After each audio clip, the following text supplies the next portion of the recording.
Namo Vishnupadaya Krishna Pristaya Bhutale Srimakte Bhakti Vedanta Swami Namine Namo Vishnupadaya Krishna Krishna Bhuta Rova Srimati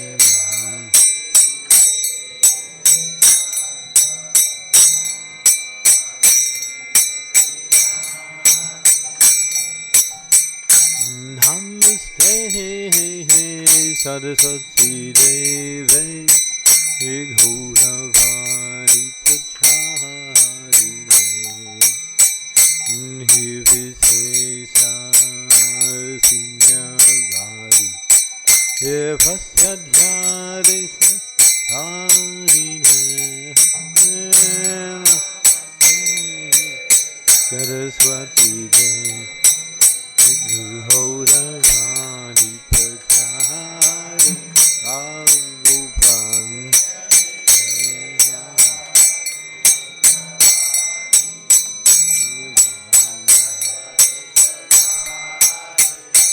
Jai Shri Krishna Chaitanya Prabhu Nityananda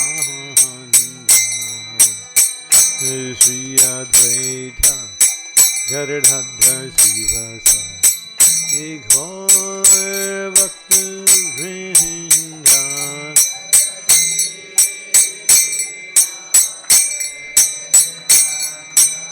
Chaitanyam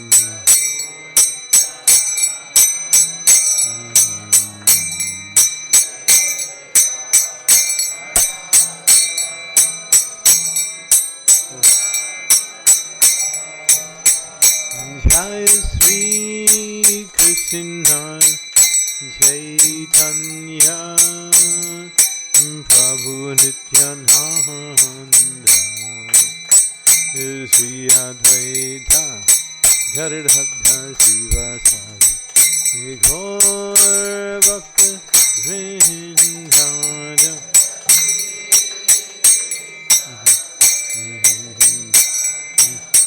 Nat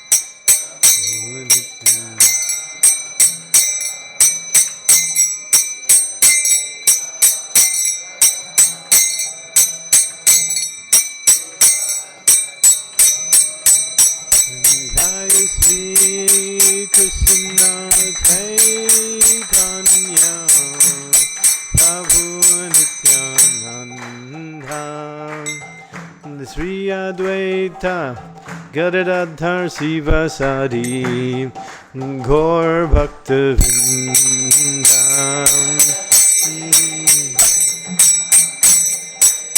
Chaitanyam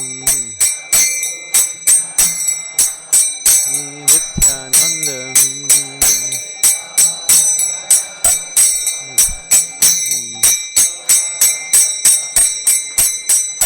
Jai Shri Krishna Chaitanya Prabhu Nityananda Shri Advaita Gadadhar Sivasari Gaur Bhakta Vrinda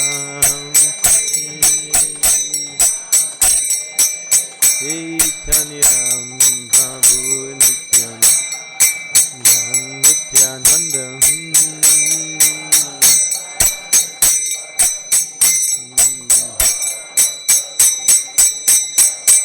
Hare Krishna Krishna Krishna Hare Hare Hare Rama Rama Rama Hare Hare Hare Krishna Krishna Krishna Hare Hare Hare Rama Rama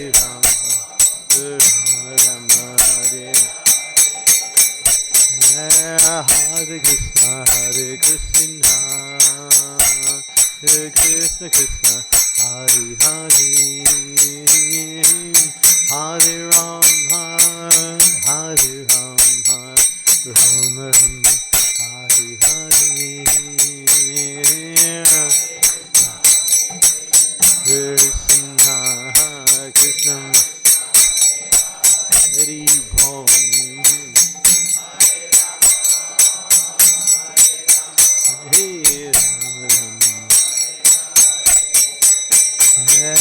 Hare Krishna, Hare Krishna,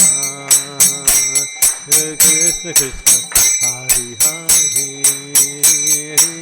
Hare Rama, Hare Rama, Rama Rama, Hare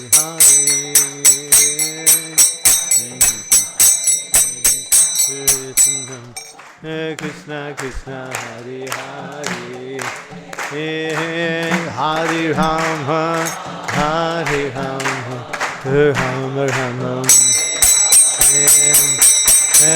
Hare Krishna, Hare Krishna, Krishna Krishna, Hare Hare, Hare Rama, Hare Rama, Rama Rama, Hare Hare, Krishna Krishna Krishna, Hare Ho, Hey Rama Rama, Hare Krishna, Hare Krishna, Krishna Krishna, Hare Hare, Hare Rama, Hare Rama, Rama Rama, Hare Hare,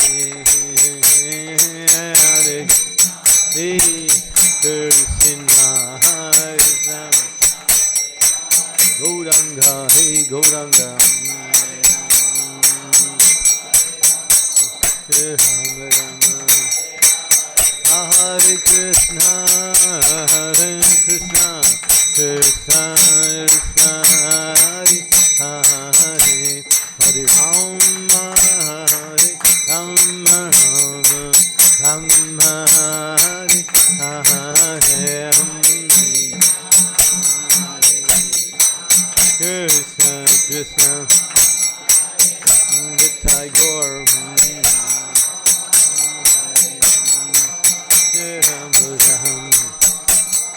Nitai Gaur, Hari Bom, Hari Bom, Hari Bom, Hari Bom.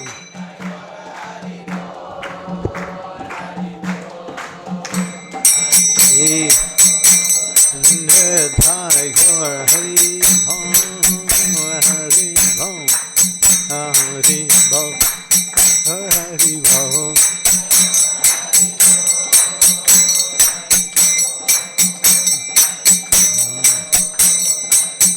Jai Jai Prabhupada, Prabhupada, Prabhupada, Jai Prabhupada,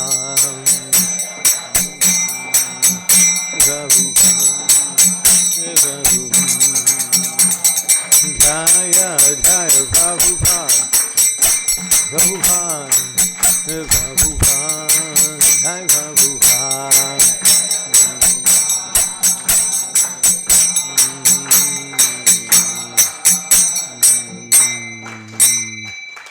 Gaur Premanandi, Hari Hari Bol, Srila Prabhupada ki jai. Om Gyantimidandasya Gyanajana Salakaya Chaksu Unmilitam Yena Tasmai Shri Gurave Namaha Shri Chaitanya Manobhistam Staptitam Yena Bhutale Swayam Rupa Kadammayam Dadati Swapadantikam Nama Om Vishnu Padaya Krishna Prestaya Bhutale Shrimakti Bhakti Vedanta Swami Tinamine Namaste Saraswati Deve Gauravani Pacharine Nirvishesha Shunyavadi Pastyatya Desatarine Shri Krishna Chaitanya Prabhu Nityananda Shri Advaita Gadadhar Sivasadi Gaura Bhakta Hare Krishna Hare Krishna Hare Hare Hare Ram Ram Ram Hare Gaur Premanande, Hari Hari Hari Bol. Hare Krishna. Hare Krishna. So welcome back. Don't say anything about the liberation of India. Don't say that one. So it's our great fortune that we are having with us His Eminence Candramauli Swami Maharaj. So Maharaj appeared in 1947, and then in the age of 24, Maharaj came across the teachings of Prabhupada in 1973. In the same year, he joined and got initiated by the Prabhupada. And in 1986, Maharaj accepted the sannyas order, and as he told us, material world is a jail, but inside this, another jail is there. So for that, Maharaj took the responsibility to preach, especially in the jail. So Maharaj is like the leader in the ISKCON prison ministry, and Maharaj is tirelessly working and preaching, and he compiled a book also with documents like proof and other things and realizations of the prisoners and all, how their life got transformed by coming across the teachings of Srila Prabhupada. So the book name is Holy Jail. And then Maharaj is 95, he served as began as a resident of Sannyasi in Chicago. And previously Maharaj served in Chinechitty, Columbus and other places. Currently, from 2013, Maharaj relocated to the Pretoria, and now Maharaj is serving in the Europe, US, and as well as in India also. So we are very fortunate to with his home. So like we should welcome him by 3 times loudly chanting Hari Bol, Hari Bol, Hari Bol. His Eminence Candramauli Swami Maharaj ki jai, Shri Prabhupada ki jai. Srimad Bhagavatam says, Etavam evalokesmin pumsam parma smritat priya bhakti yogo bhagavati tam namagrahanaribi. This verse is spoken by Yamaraj. Yamaraj is one of the Mahajans. There are 12 personalities who are considered to be authorities on the process of devotional service. And Yamaraj is one of them. And he's speaking to his followers, the Yamadutas, when they try to somehow or other capture Ajamil, knowing him being to be a sinful activity, a sinful person who was committing so many various types of sinful activities throughout his whole life. So this verse really explains that devotional service is the highest activity within human society. Why? What is the evidence that devotional service to the Supreme Lord is the highest activity?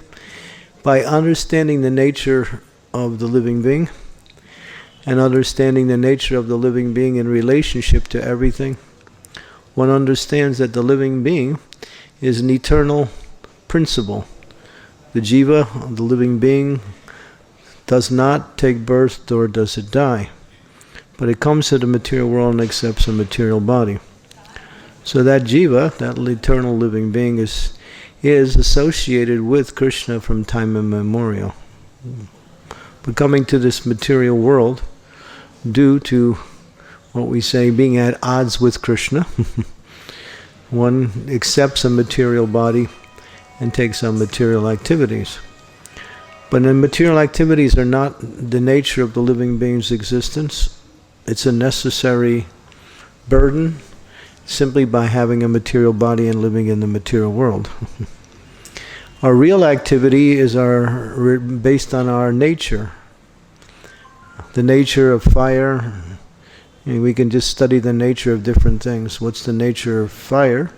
It comprises 2 essences, light and heat. Heat is not enough, light is not enough, but both together is fire. And then you can also take that another step further with the quality of salt, is that it gives a certain taste. If it's not according to the taste of salt, it is not salt. Salt means something that gives a certain additive of flavor to one's food. So the essence of us, the living beings, is to connect with Krishna. That is our nature. Nityasira Krishna prema saru kamunai, sravanadi siddhi chitte kodi e udai. Every living being, no matter what body one may have, it could be a plant body, it could be an insect body, it could be a beast, it could be a demigod. There are 8,400,000 different types of bodies, and combined together they make up 5 different categories of bodies. Now, out of all these, the living entity is situated in one of these different types of forms. And the human form is special because it has what is called higher intelligence. So having a material body and being in the material world is an anartha. Anartha means something that's not wanted. We come here because of, as I mentioned, we have a problem with Krishna. So there's, for those who are rebellious against Krishna, just like those who are rebellious against the state, are put into a place called prison. So those who are rebellious against God come to this material world to try to act out that rebelliousness in connection with what is called the material body and the material objects of the body, the senses, the mind, the intelligence, like that. And so many manifestations of activities based on engaging the mind and the senses. This is material life. But it's an anartha. Anartha means something that's not wanted. The scriptures actually say that. So devotional service is the way to get out of the anartha.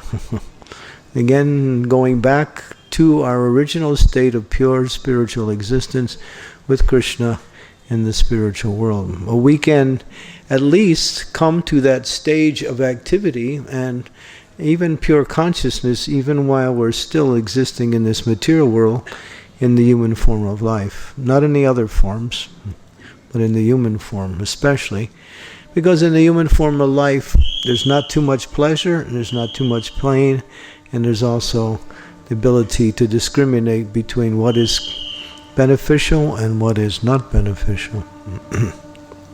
So in this activity of devotional service, there are many processes.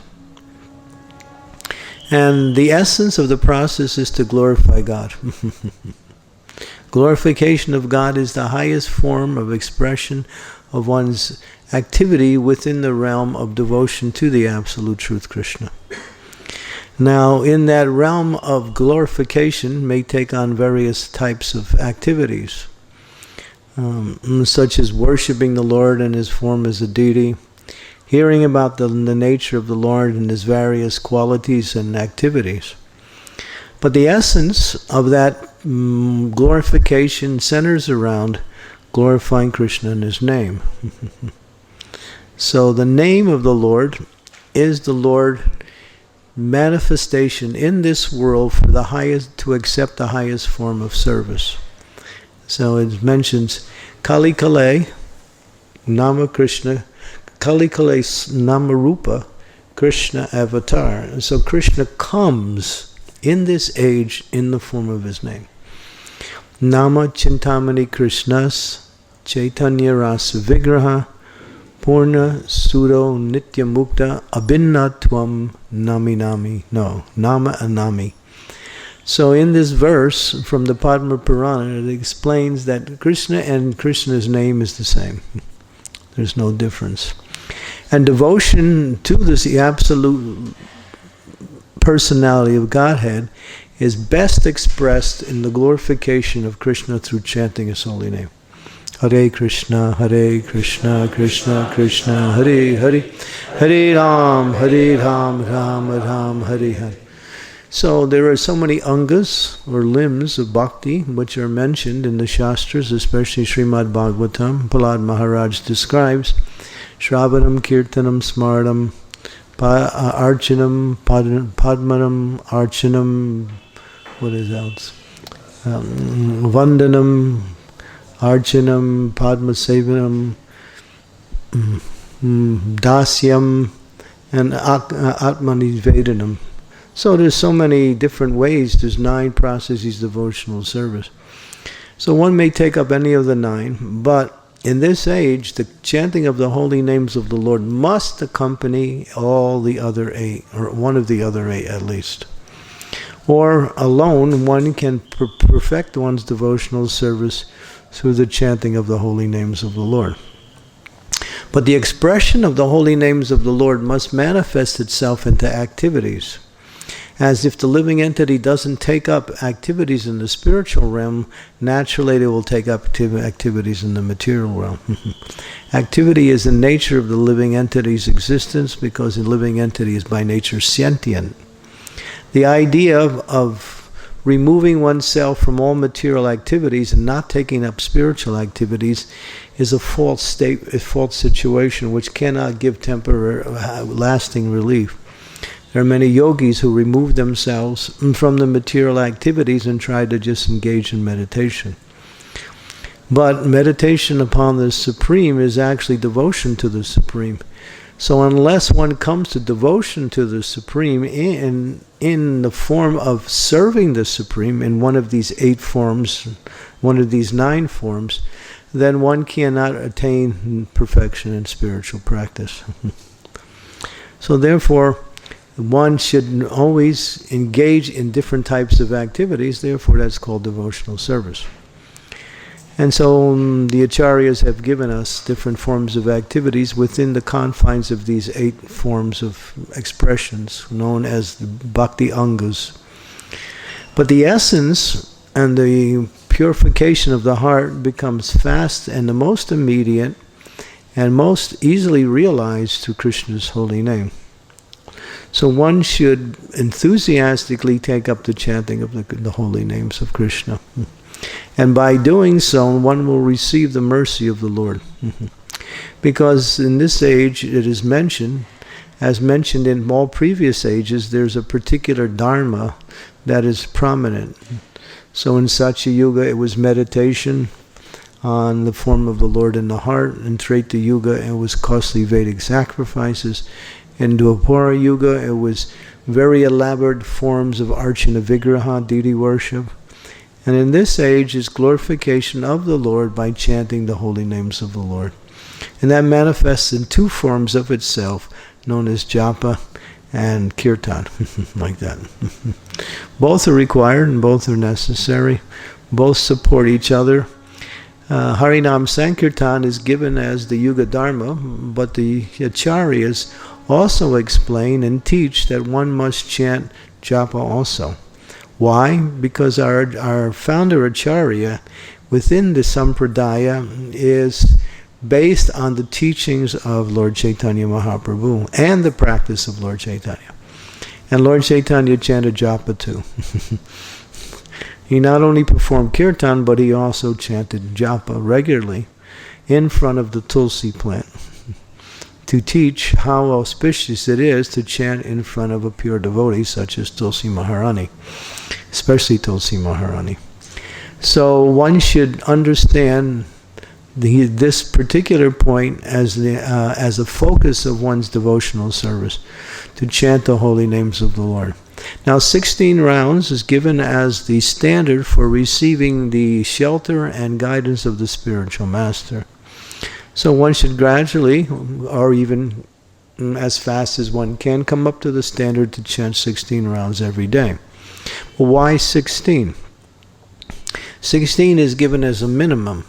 It's not maximum. Sometimes when we have our initiation ceremonies, we say, do you agree to, we ask, the spiritual master asks the aspiring disciple who's about to become a disciple, do you agree to chant at least 16 rounds of japa on beads every day without fail? So the word is at least, and that is, so minimum doesn't mean maximum.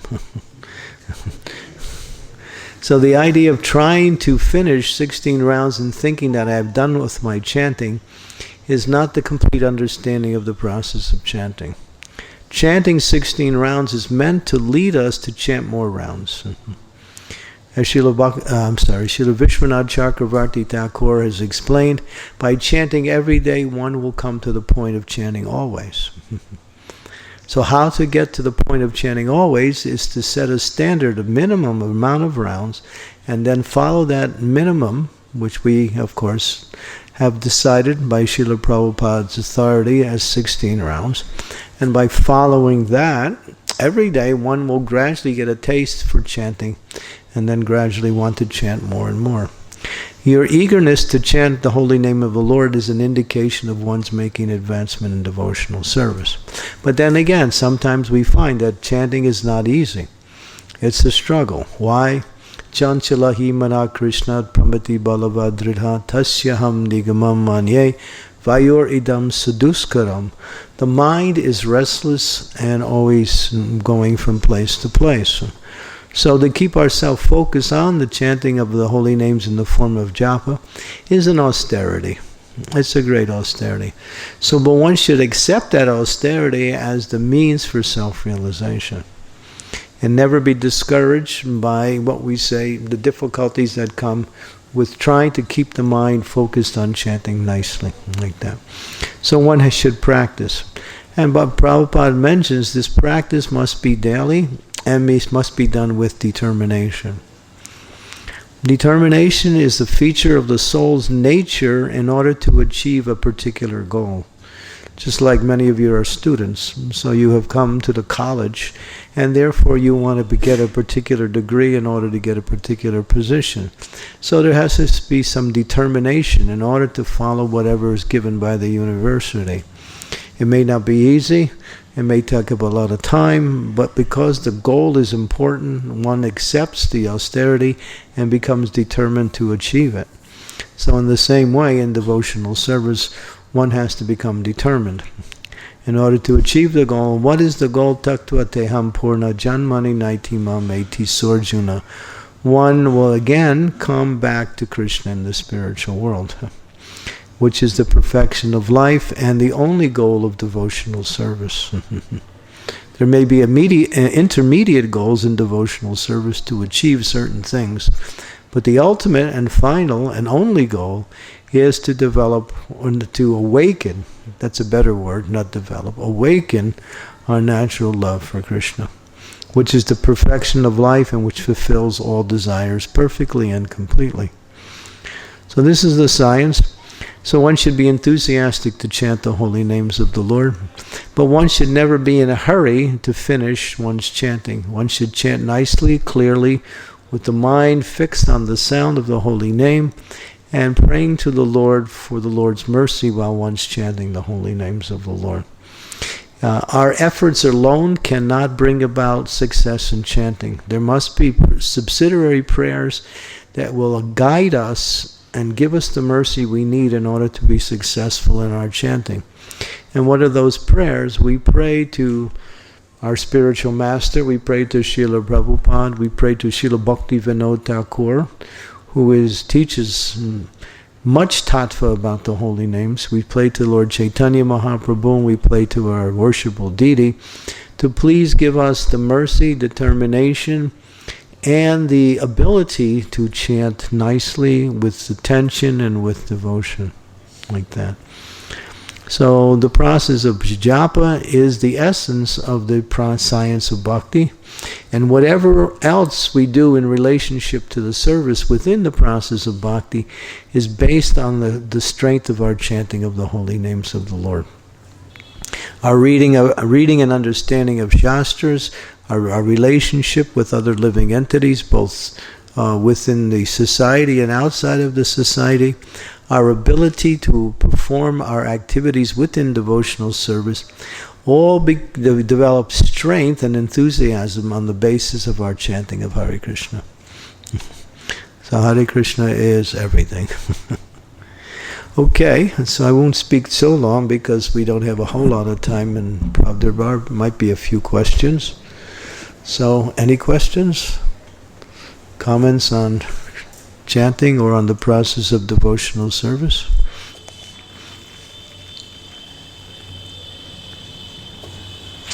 Yes. We sometimes do offenses through mind, means we are not able to control our minds. What we can do? When the mind becomes offensive, What to do? Just don't pay attention to it. Don't pay attention. Pay attention to the holy name, but don't pay attention to the negative thoughts in the mind. The mind may pick up negative thoughts even from outside or even from within. And so when these thoughts come, you dismiss them. You let them go. You replace one thought with another thought. You know, just like if you want to avoid thinking about something, you can't just say, I don't want to think about that. You have to think about something else. The mind is always moving and is always full of thoughts, replacing one thought with another. So think about Krishna, think about devotional service, pray to the Lord to purify your mind like that. The idea is when you recognize these thoughts, when they enter, you have to do something. You can't just say, well, that's nice. I don't like it, but let me examine it. Don't examine bad thoughts because they grow. Don't try to understand something that is negative by thinking, I just want to analyze this bad thought. No. It's like giving, what we say, food to the bad dog. He'll just become stronger, that's all. So either you think about it in a good way or you think about it in a negative way. Still, the thought process feeds the particular nature of any thought. So dismiss it and just think about Krishna or devotional service or something positive. Does that help? Yeah. When I first joined the Hare Krishna movement, my Bhakta leader, he was very strong. He used to say, kill that thought or it'll kill you. He said it just like that. So I learned from the beginning that, so he was giving us the lesson that, as these thoughts come in, we should just, push him out. Your intelligence, there's two things. There's the mind and there's the intelligence. What's the difference between the mind and the intelligence? The mind will go wherever it wants to go. The intelligence is a sense of discrimination and a sense of determination. Discrimination comes from the intelligence. The mind is simply thinking, feeling, and willing. You're standing on top of a high building. You look down. The mind says, jump. And the intelligence says, no. So you can see the difference between the mind and intelligence sometimes when you're in a situation. So therefore, always use your intelligence to guide your mind towards Krishna. Now you might say, what happens if the intelligence is like the mind? Then there's two thieves working against you. Then you have to purify your intelligence by hearing the glories of the Lord and by associating with devotees. And then the intelligence becomes purified. Does that help? Okay. Any other questions? Wow, I usually get 60 hands in the class, but there's only one today. No questions. Haribo. Is this a question or you just thought of one? It's a question, okay. Students ask questions. Don't you ask questions to your teachers? So you can ask questions. As you told that in chanting our mind got distracted. For some time I feel that while in Kirtan my mind also got distracted. Mm-hmm. What to do in that? Bring the mind back to the sound. Close your eyes and think of the sound. Hear the sound. And then as you close your eyes, because a lot of times the distraction comes by focusing on the external environment, and then all of a sudden you pick up on something that's going around and you're no longer connected to the mantra. Close your eyes, stops the external stimuli, and then you just again pick up on the sound, and then you're back. They have that on Kirtan mail list. When the mind wanders, close your eyes and listen. Big signs. And they put them up because they know when we're in Kirtan, the mind will also go like that. You should expect the mind to wander. That's its nature. Just like I'm giving class now, and how many of you are listening? How many of you are on pizza or something else? It's going somewhere else, something. something. So the mind is moving. Keep it focused on sound, and then you can start to absorb yourself in sound, and that helps with chanting too. If you're attentive in lectures and you're attentive in kirtan, then it'll be easier to be attentive when you do your japa. Like that. Question. Maharaj, what means after doing all this, in this devotional service, but our natural love for Krishna will never develop in this life. So, After doing everything in devotional service, will our love for Krishna develop? no, what if it will not develop? What if it didn't? Well, the process is continuous.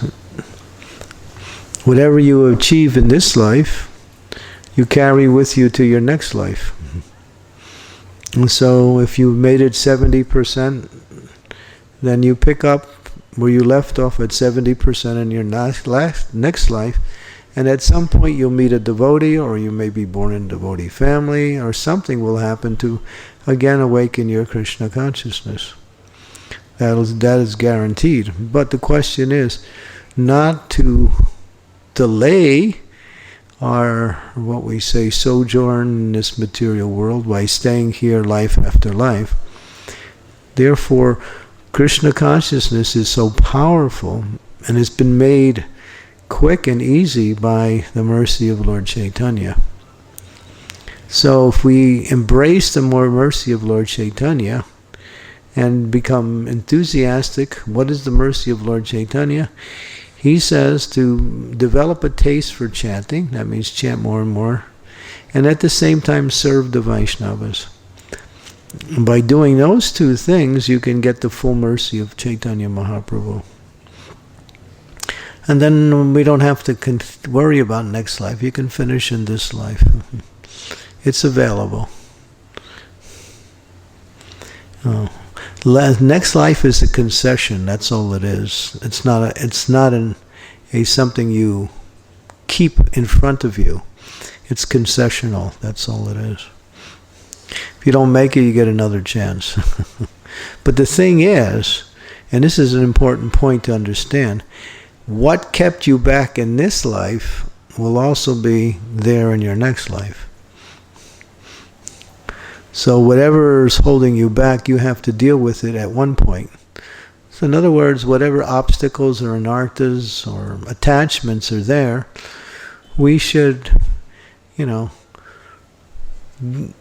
understand them and work to eliminate them, and then at the same time enthusiastically practice devotional service. So don't take the concession as the first option. It's not. Anything else? As it is said that, Bhagavad also Krishna says that if someone remembers me at the time of death, he comes to me. So, is that physical, means if I am simply chanting by my mouth, is that equivalent to remembering, or remembrance is something deeper than just chanting physically? Because if I chant Hare Krishna at a time, although that is also very difficult, but there is no attachment to Krishna, just this is physically I am doing that. You can't do that unless there's attachment to Krishna. You can't do that. In the time of death, everything is taken away. So you will think of the most important thing in your life at the time of death. So if you haven't made Krishna your most important object of service and worship and devotion life, you won't be able to think of him at the time of death. It's difficult because, Krishna's not like sometimes that people think, well, I'll just, I'll go on with my material life, and then when I'm ready to die, I'll think of Krishna. It's like you're in college, right? So do you go to the classes? You go to the lectures? You do the homework? So you're already in place to get the best possible mark. But if you think, I'll just show up for the final exam, I won't go to the classes, I won't go for the lectures, I don't do the homework. Good luck. You're not prepared for the final exam. And also Krishna is not so easy that you can simply trick him by this process of trying to remember him at the time of death.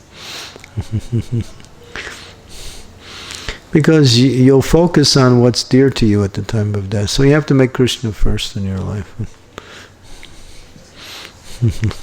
Then your chanting will be attract the attention of Krishna in your mind also. Any other questions? It is told we should try to chant extra rounds, but I observed whenever I chant some extra round, that time mind wanders more it looks casually, as apart from 16 round also it's disturbing, but after that when I try to chant extra round, mind disturbs more, talking and other things. So should I? Well, it's not like you have to chant extra rounds, but you should chant anyway, all day. Chant while you're walking, chant while you're doing things, chant while you're eating, chant. And this process of Harinam is available throughout the day. The hardest time is when you're sleeping, but if you can chant then, that's best too. So the idea is to chant Satatam Kirtayanto Mam, Krishna says in the Bhagavad Gita, always glorifying me. So that's the idea. To remember Krishna by chanting his holy name anytime, any place. So you do 16 rounds and then you can chant. Prabhupada says 16 rounds on the beads, innumerable rounds off the beads. And so you can chant anytime. Just like sometimes you're traveling in buses or cars or planes, you just chant. You may have finished your rounds, but chant. When you're chanting, you're connected to Krishna, at least to some degree. When you're chanting, you're free from all material sufferings and material dangers. This world is full of dangers. One of the reasons to chant is to get protected from the dangers of this world. If one is chanting Hare Krishna, at any time, no danger can hurt them. Even if your chanting is not pure, still you'll get protection. The name is that powerful.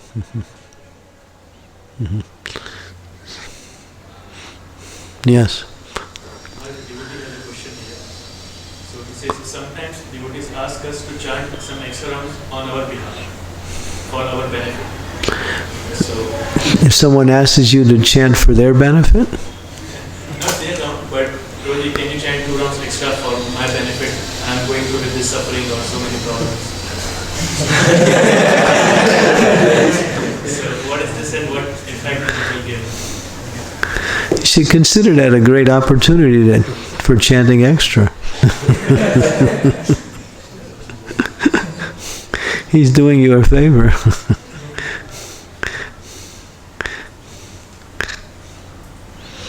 You can decide. It's nice, yeah. But not for something material. We can't use the holy name in the service of Maya. to better one's material situation or to relieve from one's material suffering. Although the holy name will do that, it's considered to be namaparad, to use the holy name in order to further one's material life. Like chant extra rounds so I get good marks in college. Just chant for the sake of glorifying Krishna, and then if Krishna wants to give you good marks, that's up to him.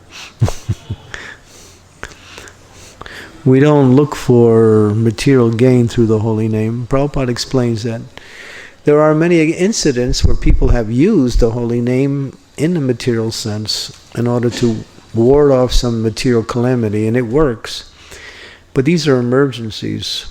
Prabhupada talks about in 1998 in Calcutta.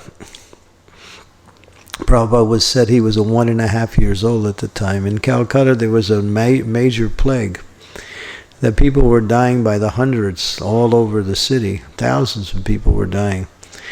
There was a major plague, and so they couldn't stop the plague.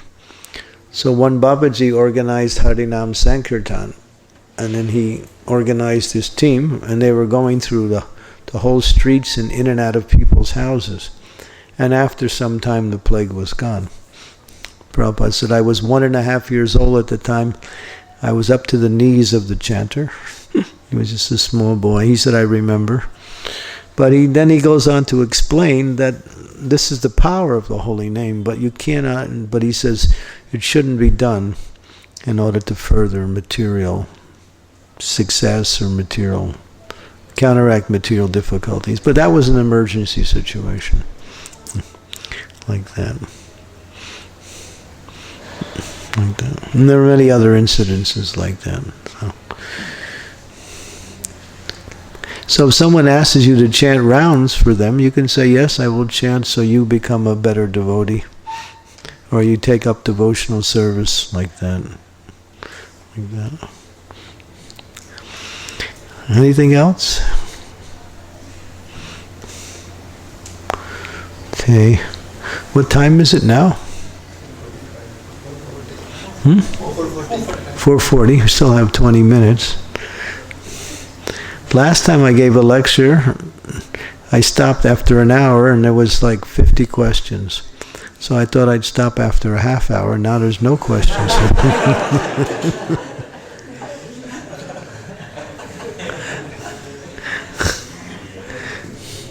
Okay. Mm-hmm. There is class at 5 o'clock also. Mm-hmm. By His Holiness Bhakti Prem Swami Maharaja. Uh-huh. And this is when you go sometimes to the theater, they have what they call they have the preliminary act, and then they have the actual show. So I'm just giving you the preliminary act. You'll get the real show in the 5 o'clock. Yes. Yes, question. So Prabhupada writes in Srimad Bhagavatam that we should not chant mechanically. So he's giving an example, like if a parrot is chanting, but when a cat comes to catch hold of his neck, so he says in his own tone, and whatever he like to say. Mm-hmm. That mechanical chanting ultimately will not lead to remembrance of Krishna at the time of death. Mm-hmm. Yeah. So how to develop that natural chanting? Chant with feeling. Chant, as it says, Trinadapi Sunichena Tayoriva Sahishnuna Manina Mamanadena Kirtaniya Sadali. So Lord Chaitanya gives the formula. One should chant with humility, practicing tolerance, with always giving respects to others, and not asking for personal respect. He said, then Kirtaniya Sada, then one can chant the holy names of the Lord constantly. So mechanical chanting is just it's a form of offense, because it's more like just getting the japa finished. There's no real desire to purify the heart. So we want to purify the heart through our chanting. We want to call out to Krishna So Prabhupada said one should learn to call out to Krishna in the form of chanting his holy names. And he gives a verse, Ayinanda Tanuja Kinkaram, Patitam Mam Vishyame Bhavam Buddho, Kripaya Tavapada Pankaja Stita Duli Sadrisham Vichintaya. So this is a prayer given to us by Lord Chaitanya, and he's teaching us what? O son of Maharaj Nanda, Krishna, who am I? I'm your servant eternally. I'm in this material world and I'm suffering. So please pick me up and give me a shelter at your lotus feet. In other words, give me devotional service. So what is he saying? We're saying that this mood of this verse teaches us the mood of chanting. That we need the mercy of the Lord. We're crying out for the mercy of the Lord. Praying for the mercy of the Lord. Like that. Don't be in a hurry to finish your rounds. That's also mechanical chanting. And it's offensive. Chant nicely, chant clearly, not like Ram,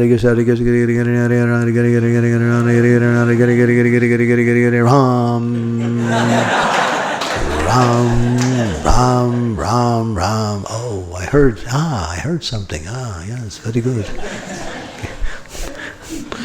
Ready, get set, go! Not like that.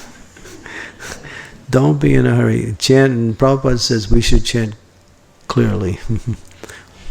Hare Krishna, Krishna Krishna, Hare Hare, Hare Rama, Rama Rama, Hare Hare. Okay, so don't be in a hurry to finish. Be in a hurry to be attached to Krishna by chanting nicely.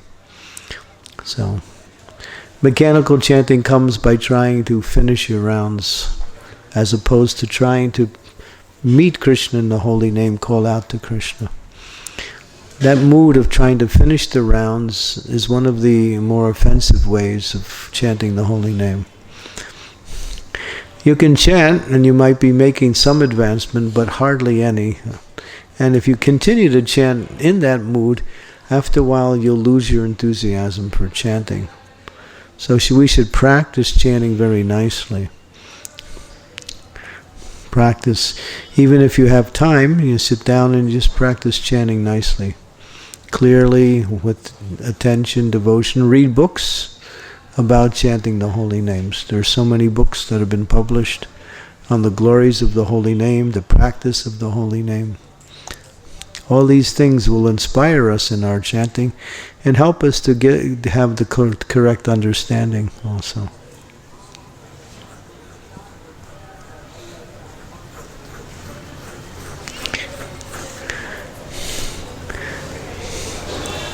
No more questions. Okay. Mataji.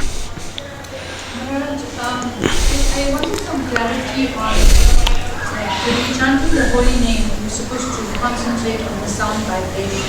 Here. Also saying that the holy name will manifest, the name will manifest the form and the qualities and the content. Could you just give me some clarity on how eventually that will happen? Does anybody have a Veda base with the Bhagavatam on it? Yeah. Go to the 4th canto, 8th chapter, verse 53. In the last purport, the last paragraph in the purport, I think it is. Yeah. 53? Yeah, 53. Okay. So I have to get to the purport now. Okay.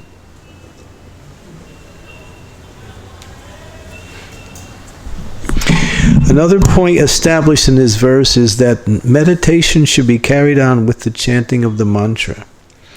Chanting of the Hare Krishna mantra is the easiest process of meditation in this age. As soon as one chants the Hare Krishna mantra, he sees the form of Krishna, Rama, and their energies, and that is the perfect stage of trance.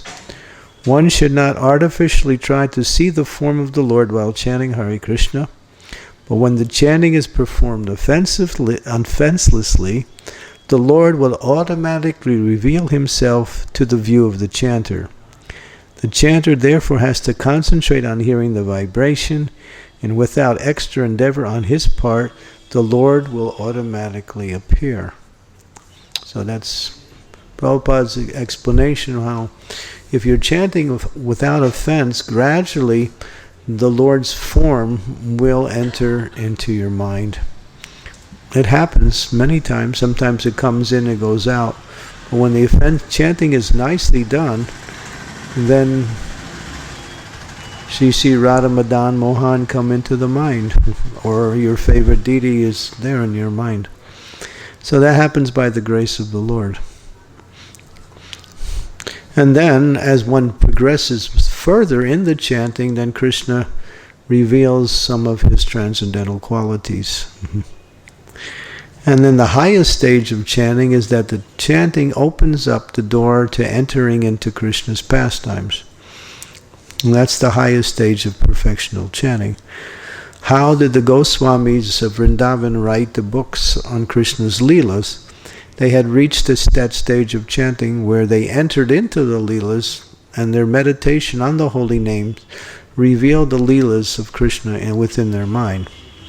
They were in the Leelas, they were seeing the Leelas as they were chanting the holy name.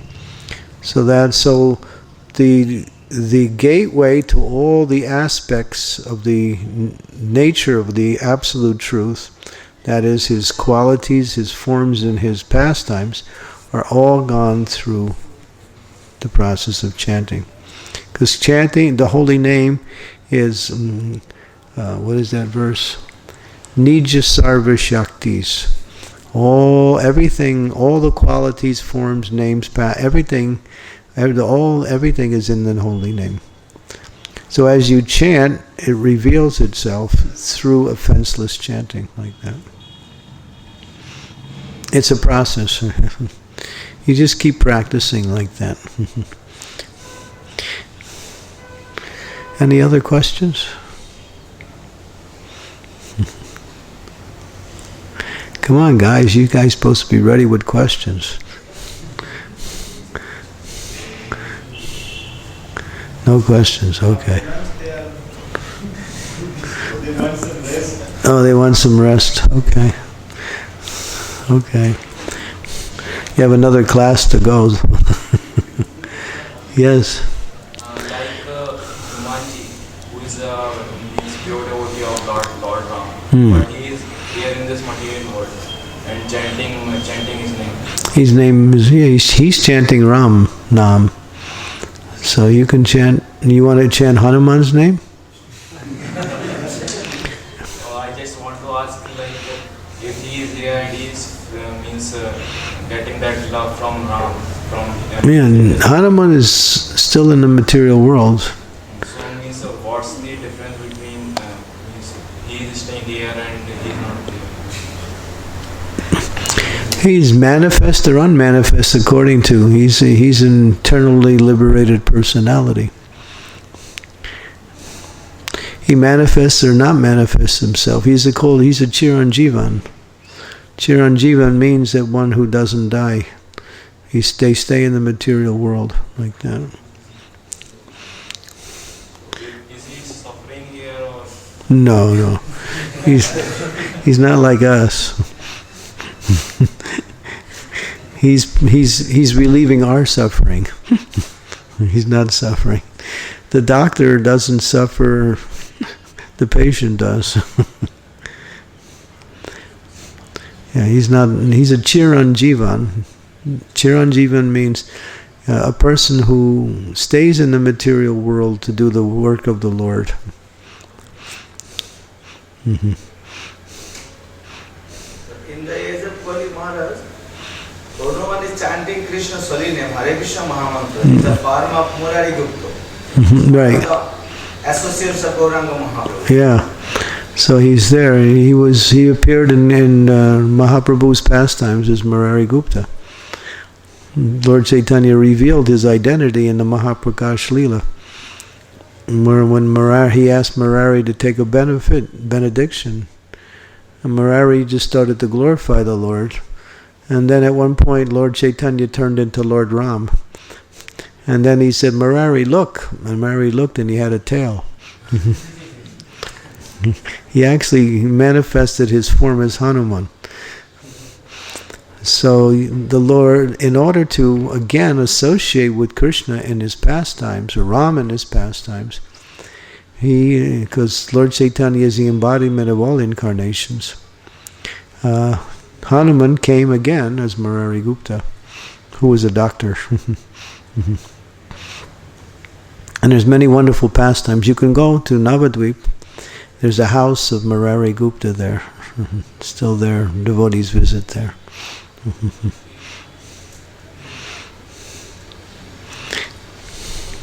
Maharaj, is there a difference between his devotional service here and in Goloka? Devotional service here in Goloka, devotional service is absolute, but in Goloka Dham, there's a difference. When you're in Goloka Dham, Krishna chases you. When you're here, you're chasing after Krishna. Goloka Dham means that you have achieved the highest perfection of life, and you have attained that state of existence beyond everything. Here, you can attain a very high state of consciousness in terms of pure devotion. But because you still are somewhere within the realm of material existence, it cannot be absolutely compared to life in the spiritual world. Although the consciousness is practically the same. The thing is, in the material world, there is called Gona Bhakti. It's not in the material, spiritual. Gona Bhakti means, although the pure devotee lives in the material world, he still takes time to maintain his body. Although he knows it's not his body, and he just maintains it on it in order to maintain his service, that's all. That's not in the spiritual world.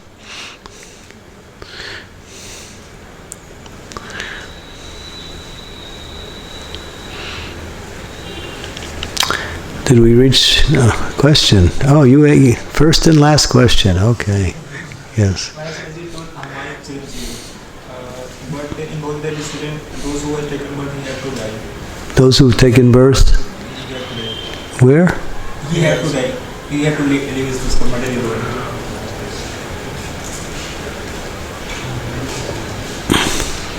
Yeah, anyone who takes birth under the influence of the material energy has to die. But those who come, who are eternal associates of the Lord, who come to this material world, they don't take birth nor do they die. They come and go. They enter into the material energy, although it may appear that they take, just like Krishna says he took birth in, the jail cell of Mathura. But the unborn cannot take birth. Similarly, the eternal associates come on behalf of the Lord, and they have a particular material leela that looks like ordinary, but it's not.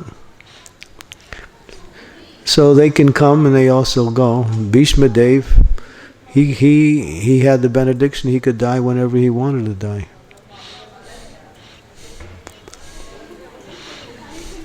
There's still many personalities in this world that have been associated with Krishna or Ram in the past who are still here. Hanuman is one. Narada Muni is another one. Kripacharya is another one. Asvatthama is still here. He's been cursed. Who else? Vibhishan. Vibhishan is still in here. So many great personalities, they still live in, but they're not under the influence of the material energy. Mm-hmm. Just like the example is, the governor can go into the prison, and so the prisoners think, oh, the governor, he's in the prison too. But he's just coming in to see the prisoners, and he goes whenever he wants to. So these great souls, they come and go on the will and on the instructions of the Lord. They're not under the influence of material energy. You see the difference? Yes, no? Is that an Indian yes or an American no?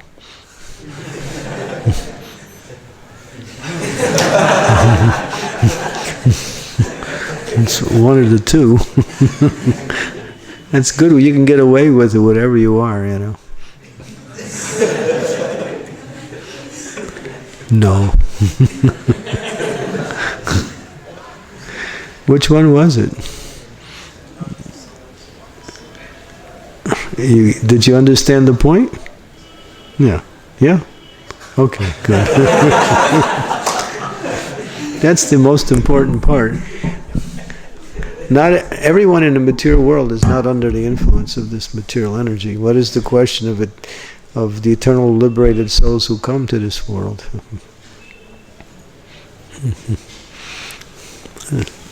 Okay, so thank you. Srila Prabhupada ki jai. Hare Krishna Mahamantra ki jai.